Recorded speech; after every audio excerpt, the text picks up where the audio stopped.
چند منٹ بعد تالیہ کی ایک جز وقتی ملازمہ ان دونوں افراد کو اندر لا رہی تھی۔ رملی تائرانہ نگاہوں سے اطراف کا جائزہ لیتا قدم اٹھا رہا تھا، گویا آنکھوں سے ہر شے کی مالیت کا اندازہ کرنا چاہ رہا ہو، جبکہ ایڈم بجھا بجھا مگر سنجیدہ دکھائی دیتا تھا۔ دونوں ڈرائنگ روم کے صوفے پر بیٹھ گئے تو بٹلر چلا گیا۔ ذرا دیر بعد دروازے پہ آہٹ محسوس ہوئی۔ دونوں بے اختیار اٹھ کھڑے ہوئے۔ وہ سامنے سے چلتی آ رہی تھی، لمبی اسکرٹ بلاؤز میں ملبوس، پیشانی پہ بل لیے، سینے پہ بازو لپیٹے وہ ان کے سامنے آ ٹھہری۔ ناقدانہ نگاہوں سے دونوں کو دیکھا۔ جی، ماتھے پہ مصروفی اور اکتاہٹ سے بھری شکن تھی۔ ایڈم نے نظر اٹھا کے اسے دیکھا۔ اتنی خوبصورت، طرح دار اور با اثر لڑکی جس کے کانوں کے چمکتے ہیرے نگاہیں خیرہ کر رہے تھے۔ یہ وہ تھی یا نہیں؟ اس کا دل شک میں پڑنے لگا۔ پیچھے دیوار پہ اس کی فوٹو فریم میں تصویر بھی لگی تھی۔ میڈم کل آپ گیلری سے خفا ہو کر آئی تھیں، ہمیں باس نے بھیجا ہے تاکہ آپ کی غلط فہمی دور کی جا سکے۔ یہ تالیہ نے چونک کے ایڈم کی طرف انگلی اٹھائی اور جیسے ذہن پر زور دیا۔ یہ مسز اسرا کا وہی ملازم ہے نا جس نے کل مجھ پہ فکرے کسے تھے؟ یا اللہ، اور آپ اس کو میرے گھر لے آئے؟ خوبصورت آنکھیں برہمی سے سرخ پڑنے لگیں تو رملی جلدی سے بولا، یہ معذرت کرنے آیا ہے مادم، اس سے غلطی سے ہوا جو بھی ہوا۔ ساتھ ہی ایڈم کو آنکھوں سے اشارہ کیا، معافی مانگو۔ ایڈم نے پہلے اسے دیکھا، پھر تالیہ کو، ایک قدم آگے آیا، اس کے عین سامنے۔ انسان کے ہر لفظ کے نتائج ہوتے ہیں جی تالیہ، خاموشی کے بھی۔ مجھے قطعاً یہ حق حاصل نہ تھا کہ میں سر راہ کسی خاتون کو روک کر ان کو کسی سے تشبیہ دوں، اب وہ تھیں یا نہیں۔ مجھے بغیر کسی تعارف کے یوں بے تکلف نہیں ہونا چاہیے تھا۔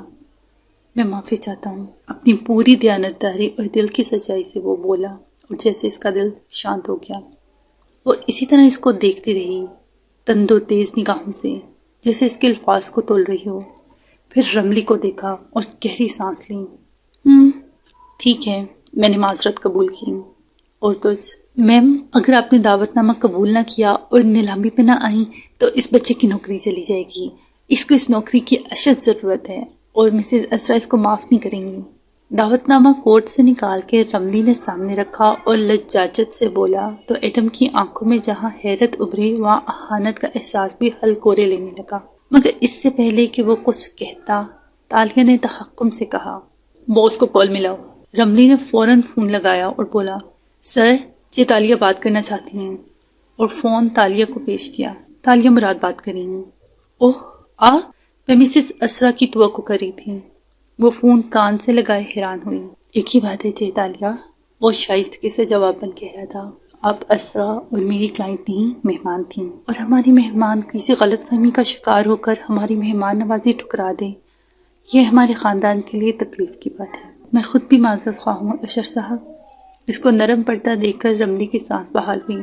یہ تو بچہ ہے، بھول چوک میں کچھ بول گیا تو مجھے ہی بڑے پن کا ثبوت دینا چاہیے تھا، مگر آپ کے اس قدم نے مجھے بہت متاثر کیا ہے۔ گڈ، میں اسرا کو آگاہ کر دوں گا کہ ان کی مہمان نے مہمان نوازی قبول کر لی۔ میں شکر گزار ہوں سر، اور فون واپس کر دیا۔ پھر فرصت سے ان دونوں کو دیکھا، بالخصوص ایڈم کو۔ بے فکر ہو، تمہاری نوکری نہیں جائے گی۔ ادائے بے نیازی سے ہاتھ جھلا کر گویا تخلیہ کا اشارہ کیا تو ایڈم کے آئی برو بھنچ گئے۔ تھینک یو، مگر مجھے یہ نوکری مستقل کرنی ہی نہیں ہے۔ میں صرف 11 دن کے لیے متبادل کے طور پہ آیا ہوں جی تالیہ۔ رملی نے گڑبڑا کر اسے گھورا، مگر وہ اسی طرح تالیہ کی آنکھوں میں دیکھتا رہا۔ یہ وہی ہے، یہ آنکھیں، ان کے تاثرات وہی ہیں۔ وہ اس کی آنکھوں میں دیکھ کے ٹھہر سی گئی، دم بخود ساکن۔ نگاہوں کے سامنے منظر بدلا، ایک جھلی پہ گویا فلم سے چلنے لگی۔ رات کا سیاہ آسمان تھا، چاند چمک رہا تھا، پہاڑی کا راستہ دشوار گزار اور پتھریلا تھا، اونچا نیچا، اور وہ دونوں آگے پیچھے چل رہے تھے۔ تالیہ آگے تھی، ایڈم پیچھے تھا۔ لباس اندھیرے کے باعث ٹھیک سے دکھائی نہیں دیتا تھا، بس تاریکی میں گویا دو ہیولے تھے جو اوپر چڑھتے جاتے تھے۔ چے تالیہ، وہ پیچھے سے ہانپتا ہوا بولا تو تالیہ نے گردن موڑ کے اسے دیکھا۔ کیا ایڈم، اب کیا کرنے جا رہی ہیں؟ میں ہم دونوں کو بہت امیر کرنے جا رہی ہوں ایڈم۔ وہ چلتے چلتے رک گیا۔ کیسے؟ وہ پلٹی اور چمکتی آنکھوں سے اس کی آنکھوں میں دیکھا۔ تاشا کے خزانے سے جسے ہم دونوں کھود کے نکالیں گے۔ کیا؟ وہ حیران رہ گیا۔ کیا تم اب بھی نہیں سمجھے ایڈم کہ تاشا نے اس دیوار پہ وہ نظم کیوں لکھی تھی؟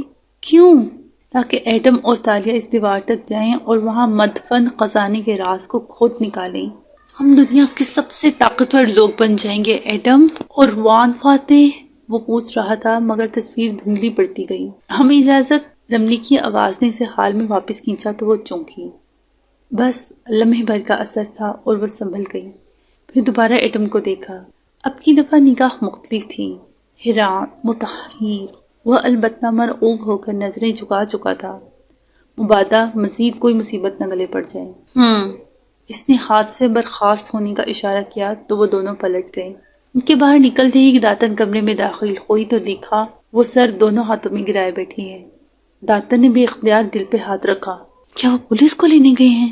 تالیہ نے ماتھے سے ہاتھ ہٹائے اور سر اٹھا کے خالی خالی نظروں سے داتن ایک خزانہ ہے کہیں۔ میری پیاری بچی، میں جانتی ہوں تم مجھے کسی خزانے سے کم نہیں سمجھتی، مگر تم سے تو بات کرنا فضول ہے۔ وہ جھنجھلا کے کھڑی ہوئی۔ تھوڑی دیر پہلے کی شاہزادیوں والی شان اب ندارد تھی۔ میری بات سنو، وہ سنجیدہ ہوتے ہوئے بولی۔ جاتے وقت ایڈم نے لوبی میں لگی تمہاری تصاویر میں سے ایک کو چپکے سے موبائل پہ اتارا ہے تالیہ۔ ظاہر ہے اس نے یہ کرنا تھا، اس کا حل ہے میرے پاس۔ تم فی الحال میرے ساتھ پلان بی کی تیاری کرواؤ۔ وہ اس موٹی مرغی کو کندھوں سے پکڑ کے دھکیل کے باہر لے جانے لگی۔ ربنی کار چلا رہا تھا اور ایڈم موبائل اسکرین کو اس کی نظروں سے بچا کے وہ تصویر غور سے دیکھ رہا تھا۔ آنکھوں میں الجھن بھری گہری سوچ پنہاں تھی۔ یہ وہی تھی یا شاید نہیں تھی؟ کوالالمپور کی وہ تکون شیشوں سے ڈھکی عمارت بادلوں کو سر اٹھا کے دیکھ رہی تھی جو دھیرے دھیرے اس پہ قطرے ٹپکا رہے تھے۔ بوندا باندی کافی دیر سے جاری تھی۔ عمارت کے اندر پارٹی کے آفس فلور پہ معمول کی چہل پہل جاری تھی۔ راہداریوں میں پارٹی ورکر آ جا رہے تھے، کام چل رہا تھا۔ ایسے میں ایڈم فاتح کے آفس کے باہر بیکار سا بیٹھا تھا، سر جھکا اور چہرہ بجھا ہوا تھا۔ دفعتاً دروازہ کھلا تو وہ تیر کی طرح سیدھا ہوا۔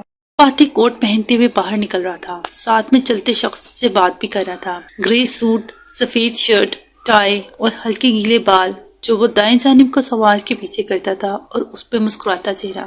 کسی بات پر ہلکا سا ہنس کے وہ ساتھ موجود شخص کو جواب دے رہا تھا۔ وہ ایڈم کی طرف متوجہ نہیں تھا اور ایڈم صرف اس کی طرف متوجہ تھا۔ گزشتہ روز اس امیر زادی کے ہاں ماتھا ٹیکنے کی ساری کلفت دور ہونے لگی۔ وہ شخص آگے بڑھ گیا اور فاتح کوٹ کا کالر سامنے سے برابر کرتا مڑا تو ایڈم پہ نظر پڑی۔ ہاں ایڈم، کیا حال ہے تمہارا؟ آنکھوں میں مسکراہٹ لیے نرمی سے پوچھا اور بٹن کو ہول میں ڈال کے بند کیا۔ فٹ سر، وہ تازہ دم سا ہو کے مسکرایا۔ گڈ، مجھے پارلیمنٹ جانا ہے اور مجھے کافی چاہیے، میری کار میں پہنچنے تک لے آؤ ورنہ میں تمہارے بغیر جا رہا ہوں۔ نرم لہجے سے بات شروع کر کے آخر میں تنبیہ کی اور مڑ گیا۔ ایڈم کی مسکراہٹ غائب ہوئی۔ بے ساختہ اس نے دوسری جانب دوڑ لگائی تھی۔ بارش ٹپ ٹپ برس رہی تھی جب فاتح سڑک پہ کھڑی کار میں بیٹھتا دکھائی دے رہا تھا۔ ڈرائیور نے اوپر چھتری تان رکھی تھی۔ فاتح نے دروازہ بند ہی کیا تھا کہ اسی پل بھاگتا اور بھیگتا ایڈم کھڑکی تک آیا اور ایک کافی گلاس جس میں اسٹرا لگا تھا فاتح کی طرف بڑھایا۔ اس نے گلاس پکڑا اور اپنی چمکدار آنکھیں اٹھا کے ایڈم کو دیکھا۔ وارم فاتح پارلیمنٹ سیشن میں ہمیشہ 2 کپ کافی پیتا ہے، اسی لیے میں 2 کپ لایا ہوں سر۔ اس نے دوسرا ہاتھ اٹھا کے ایک اور گلاس دکھایا تو فاتح کے لبوں پہ مسکراہٹ پھیلی۔ شیشہ اوپر کر دیا اور کپ لبوں سے لگائے اپنی کوئی فائل کھول کے دیکھنے لگا۔ ایڈم دوسرا گلاس پکڑے فرنٹ سیٹ پہ آ بیٹھا۔ بارش تیز ہو رہی تھی، کار سڑک پہ روان دوان تھی اور وہ اینک ناک پہ جمائے اپنی فائل پڑھا تھا۔ میں کچھ، ایڈم نے پوچھتے پوچھتے شیشے میں دیکھا مگر اسے محض دیکھ کے چپ ہو گیا۔ ڈرائیور نے ایک ناگوار نظر ایڈم پہ ڈالی۔ پوچھو ایڈم۔ فاتح نے آخری صفحہ پلٹایا اور فائل بند کر دی، پھر اینک اتار کے کھڑکی سے باہر دیکھنے لگا۔ کیا پھر عبد المطلب کو اللہ نے 10 بیٹے دیے؟ وہ اس دن کے ادھورے قصے کے بارے میں پوچھنے لگا۔ وہ اینک کے ہینڈل کا کونا دانتوں میں دبائے اس کی بات سن کے مسکرایا۔ نظریں کھڑکی کے باہر جمی تھیں۔ ایڈم، انسان شدید تکلیف کی حالت میں اللہ سے جب کسی سودے کا وعدہ کر لیتا ہے تو آزمایا بھی جاتا ہے۔ یہ نہیں ہے کہ اس کی قسمت بدل جاتی ہے، وہ چیز اس کو پہلے بھی ملنی تھی مگر وعدے کے باعث وہ اس کی قوت ارادی کی آزمائش بن جاتی ہے۔ عبد المطلب کی قوت ارادی کیسی تھی؟ میرے اور تمہارے سے بہتر تھی۔ اس وقت ان کا ایک ہی بیٹا تھا، پھر اللہ نے ان کو کئی بیٹے دیے، 10 یا شاید اس سے بھی زیادہ۔ جب وہ جوان ہوئے اور اپنا بہترین ورژن بن گئے تو عبد المطلب نے وعدہ نبھانے کا سوچا۔ وہ ہماری طرح اللہ کے لیے کم ترین نہیں دیتے تھے، بہترین دیتے تھے۔ سو انہوں نے قرہ ڈالا اور وہ عبداللہ کے نام نکلا۔ ایڈم نے چونک کے گردن موڑی۔ ہمارے رسول اللہ صلی اللہ علیہ وآلہ وسلم کے والد کا؟ ہاں۔ اس نے کھڑکی سے باہر دیکھتے ہوئے گردن اس بات میں ہلائی۔ نظریں دور بھیگتے شہر پہ جمی تھیں، مگر عبداللہ کے ماموں وغیرہ آڑے آ گئے اور کہا کہ اس کو قربان نہیں ہونے دیں گے۔ مگر عبد المطلب وعدے کے سچے تھے۔ ایک آدمی جو اتنے برس ایک وعدے کے ساتھ جیا ہو وہ خائن نہیں ہوتا۔ وہ بولتے بولتے چپ ہو گیا، انگلی سے ٹھوڑی کو ذرا کھرچا، نظریں باہر سبز تھیں۔ تو کیا انہوں نے عبداللہ کو قربان کر دیا؟ نہیں۔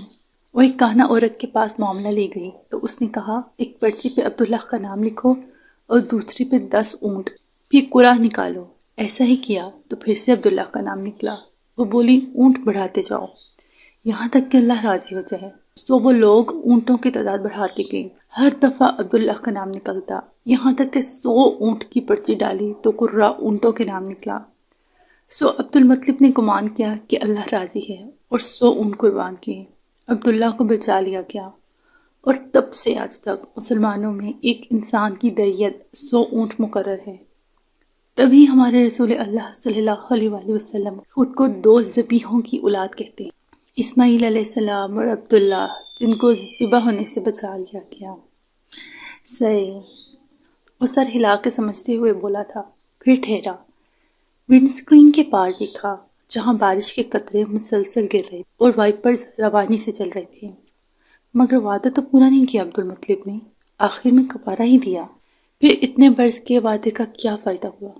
اللہ تعالیٰ سے انسان فائدے نقصان کے لیے کمٹمنٹ نہیں کرتا، اپنے اور اللہ کے تبار کے تعلق کو مضبوط کرنے کے لیے کرتا ہے۔ ہم اللہ سے وعدے کر کے چند دن میں ہی انہیں توڑ دیتے ہیں، مگر تمہیں ایڈم عبد المطلب کو یاد رکھنا چاہیے، جنہوں نے کئی برس اپنے وعدے کو پال پوس کے جوان کیا۔ اگر تم اللہ سے کوئی وعدہ کر لیتے ہو اور مقررہ گھڑی کے قریب آنے پر تمہارا دل کمزور پڑنے لگ جائے، تب بھی اس وعدے کو نبھانے کی کوشش کیا کرو۔ اللہ کو تم سے کوئی چیز چھین لینا مقصود نہیں ہے، وہ صرف تمہیں کھو دینے کے خوف اور پا لینے کے لالچ سے آزاد کر کے ایک مضبوط انسان بنانا چاہتا ہے۔ ہم اپنے وعدوں کو جتنا زیادہ نبھائیں گے اتنے ہی مضبوط بنیں گے، اور آخر میں اللہ خود کوئی راہ نکال کے ہمیں ہماری محبوب شے لٹا دے گا۔ عبد المطلب کو مضبوط بننے کے لیے 10 بیٹے چاہیے تھے، لیکن کیا تمہیں نہیں لگتا ایڈم کہ ان کو 10 بیٹوں سے زیادہ ان کے وعدوں نے مضبوط کیا تھا؟ کہہ کے اس نے گلاس لبوں سے لگایا، کافی کا آخری گھونٹ اندر انڈیلا، وہ گلاس سائڈ بن میں ڈال دیا۔ ایڈم نے جواب دینے کے بجائے دوسرا گلاس اس کی طرف بڑھایا، جسے اس نے تھاما، ہونٹوں تک لے کر کیا، پھر ذرا اوپر کیا، خوشبو اندر اتاری اور چونک کے فرنٹ سیٹ کی طرف دیکھا۔ یہ میری کافی نہیں ہے، شاید یہ تم اپنے لیے لائے تھے، اور بغیر پیے گلاس آگے بنے سٹینڈ میں ٹکا دیا۔ ایڈم نے سخت شرمندگی سے آنکھیں میچ لیں، اس میں اتنی ہمت نہیں تھی کہ اب اس گلاس کو اٹھاتا۔ فاتح اسی طرح کھڑکی سے باہر دور تک پھیلی عمارتوں کو دیکھتا رہا جو بارش میں بھیگے چلی جا رہی تھیں۔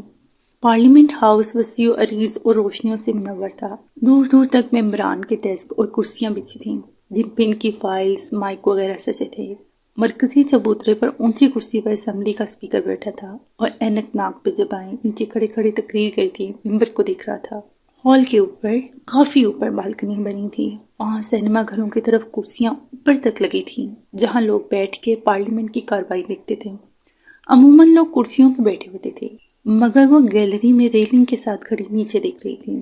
سنہرے بال فرنچ چوٹی میں گوندھے، وہ سیاہ اسکرٹ اور سفید بلاؤز کے اوپر سیاہ منی کوٹ پہنے ہوئی تھی اور سر پہ ترچھا کر کے سفید ہیٹ رکھا ہوا تھا۔ سفید گلابی چہرے پر ہلکی سی مسکراہٹ رقصاں تھی۔ نیچے ممبران معمول کے انداز میں بیٹھے تھے، کچھ آپس میں بات کر رہے تھے، کچھ اپنے لیپ ٹاپس پر ٹائپ کر رہے تھے اور زیادہ تر تقریر کرتے فاتح کو سن رہے تھے۔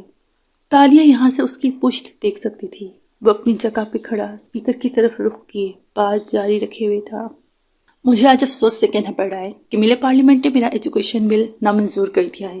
توان اسپیکر، جناب اسپیکر، ہم اس بل کے ذریعے تعلیمی شعبے میں وہ اصلاحات متعارف کروانا چاہتے تھے جو تالیہ بور سی ہو کر ادھر ادھر دیکھنے لگی۔ قانون سازی کی خشک باتوں سے اسے دلچسپی نہ تھی، وہ دوسرے مقصد کے لیے آئی تھی۔ گردن آگے پیچھے گھمائی تو ٹھہری، فاصلے پہ ایڈم کھڑا تھا، توجہ سے تقریر کرتے وان فاتح کا ایک ایک لفظ سنتا ہوا۔ وہ بور نہیں ہو رہا تھا، وہ نامحسوس طریقے سے اس کے ساتھ جا کھڑی ہوئی، یعنی کس احساس کے تحت ایڈم نے یوں ہی گردن موڑی تو اسے دیکھ کے چونکا۔ آپ یہاں؟ تالیہ چونکی، اسے دیکھ کر مشکوک نظر آنے لگی۔ تم میرا پیچھا تو نہیں کر رہے اور بعد میں اس پہ معافی مانگ لو گی؟ نہیں نہیں، وہ شرمندگی سے وضاحت کرنے لگا، میں تو وان فاتح کے ساتھ آیا ہوں۔ وہ کوفر سے ہنکار ابھر کے گردن واپس موڑ گئی اور سنجیدگی سے دیکھنے لگی۔ البتہ ایڈم کا دھیان بٹ چکا تھا۔ آپ یہاں کیسے؟ اشر صاحب کہاں ہیں؟ وہ نیچے دیکھتی ہوئی خشکی سے بولی۔ وہ نیچے بیٹھے ہیں اور وان فاتح کے پیچھے۔ کیا آپ ان سے ملنا چاہتی ہیں؟ اس نے بے چینی سے گھڑی دیکھی۔ ابھی لنچ بریک ہوگی تو میں آپ کو ان کے پاس لے جاؤں گا، وہ اسی راستے سے باہر نکلیں گے۔ وہ اشارہ کر کے سمجھانے لگا، پھر ایک غیر آرام دہ نظر اس پر ڈالی۔ آپ دلامی پہ آئیں گی نا؟ اسے دیکھ کے اندیشہ سا ہوا کہ پھر کوئی گڑبڑ نہ کر تھے۔ ظاہر ہے بچے، میں نے کل کہا تھا نا، میں نے تمہیں معاف کیا، مگر میں نے آپ کو بدصورت نہیں کہا تھا۔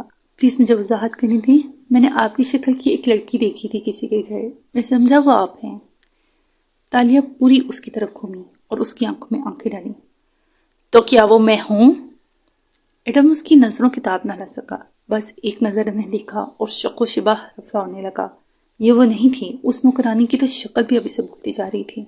نہیں، مجھے غلط فہمی ہوئی تھی، سوری۔ سچائی سے اس نے نظریں جھکا کے اعتراف کیا۔ دلچسپ بات یہ ہے جناب اسپیکر کہ اس وقت اسمبلی میں آدھے سے زیادہ لوگ میری بات کو غیر اہم جان کر صرف لنچ بریک کا انتظار کر رہے ہیں، باقی آدھے سو رہی ہیں۔ اس نے ایک دم تقریر کا کاغذ ڈیسک پہ پٹخا اور اونچی آواز میں بولا تو وہ دونوں چونک کے متوجہ ہوئے۔ ہال میں چلتی سرگوشیوں میں کمی آئی، سناٹا چھانے لگا۔ وان فاتح اب اپنی جگہ پہ کھڑا اسپیکر کو دیکھ کر دبے دبے غصے سے بول رہا تھا۔ گرے سوٹ اور دائیں طرف کو پیچھے کر کے جمائے بالوں کے برعکس اس کی آواز آج قابو میں نہیں لگ رہی تھی۔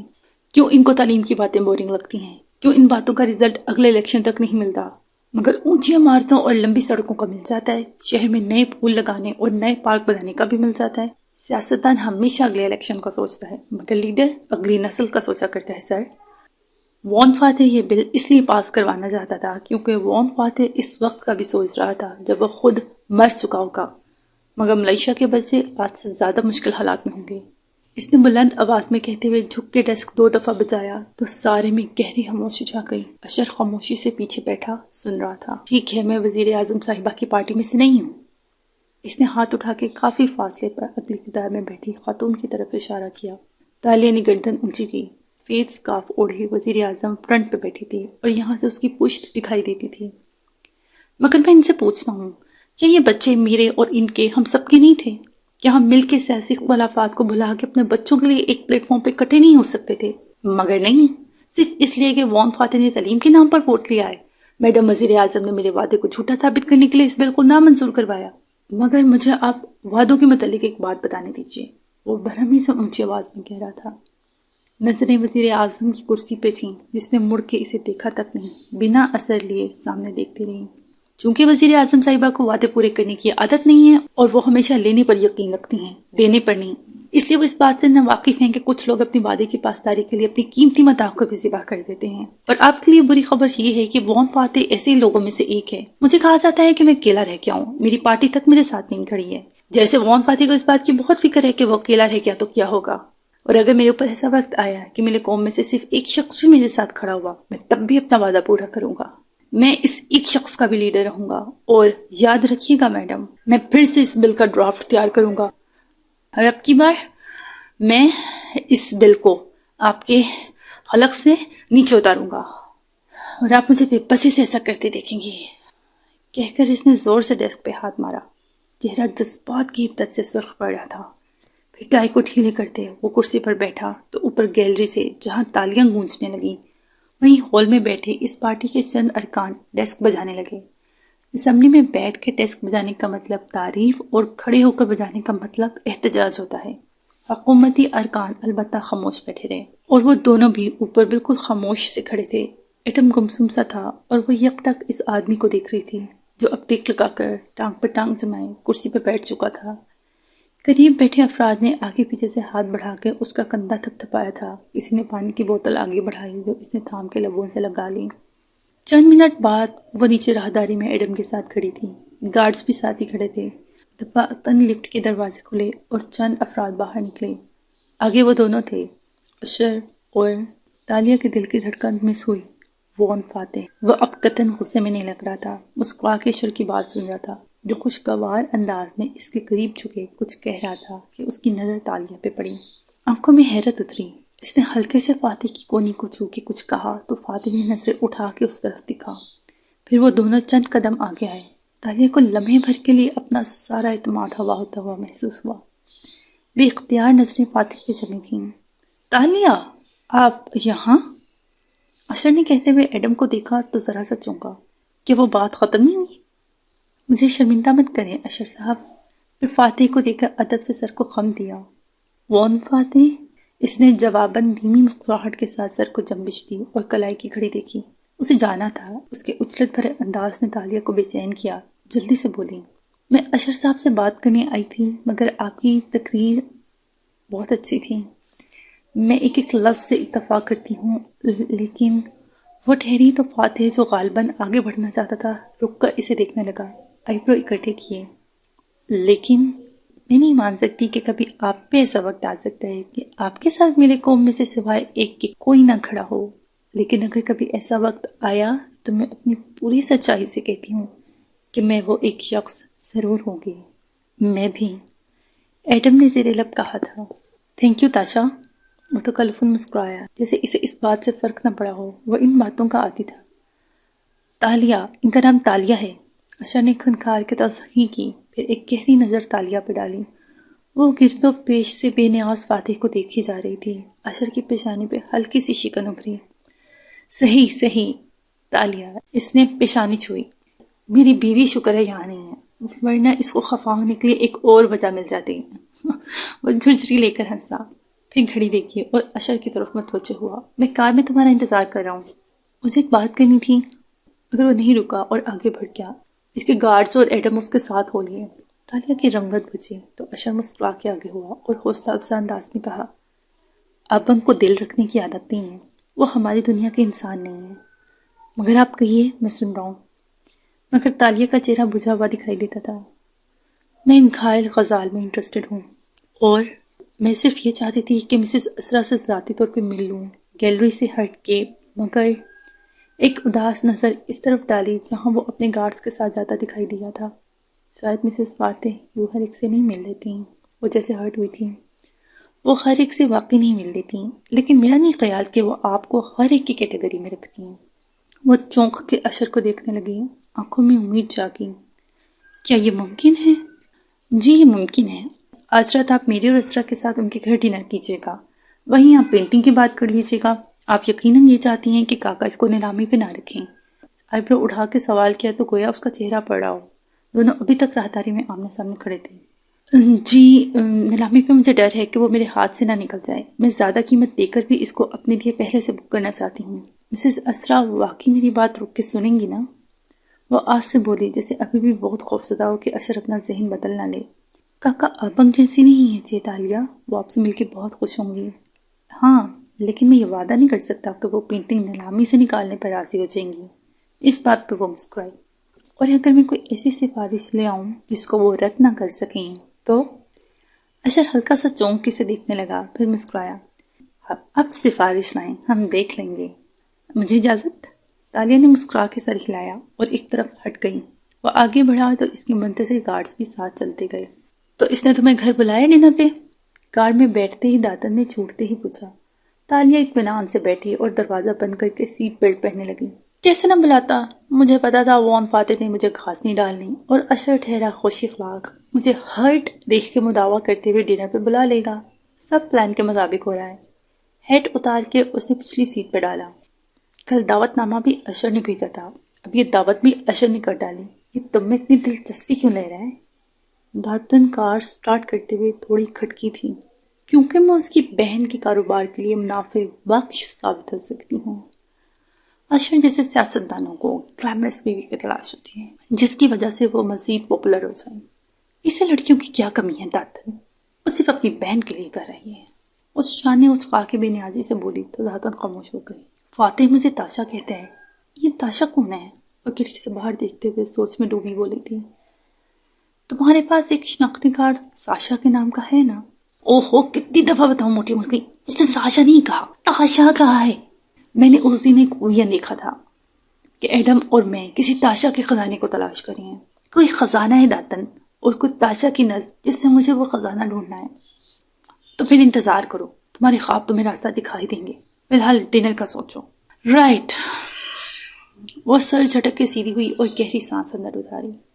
ہمارے پاس آج رات تک کا وقت ہے۔ ڈنر پہ مجھے اسرا کے سامنے نقلی پینٹنگ کی اصلیت کھولنی ہے اور اس شخص کا پردہ بھی چاک کرنا ہے جو اسرا کو دھوکہ دے رہا ہے۔ وہ کون ہے؟ اس کو ہم نے شام سے پہلے ڈھونڈنا ہے۔ یہاں سے رائٹ لو، ہمیں ابھی گیلری کی طرف جانا ہے، وقت نہیں ہے۔ وہ سنجیدگی سے بولی اور ساتھ میں چھوٹا آئینہ نکال کر چہرے کے سامنے کی لپسٹک گہری کرنے لگی۔ واپس پارلیمنٹ ہاؤس کے باہر آؤ تو پارکنگ میں کار کھڑی تھی اور دروازہ کھلا تھا۔ اندر بیٹھے فاتح موبائل پر میلز چیک کر رہا تھا اور غالباً اشر کا انتظار بھی۔ اشر پارکنگ کے سرے پہ کھڑا رملی کی بات توجہ سے سن رہا تھا۔ تمام معلومات اکٹھی کی ہیں، وہ واقعی اتنی ہی امیر ہے جتنی نظر آتی ہے، وہ دبے دبے جوش سے بتا رہا تھا۔ چند معروف کمپنیز میں اس کے شیئرز ہیں۔ باپ عرصہ ہوا مر کھپ گیا تھا، تب سے ساری دولت کی بلا شرکت غیرے مالک رہی ہے۔ کئی سال امریکہ میں رہی، وہیں پلی بڑھی۔ 3 سال ہوئے KLI ہے، پارٹیز اور آرٹ کی خدمت، بس یہی کام کرتی ہیں۔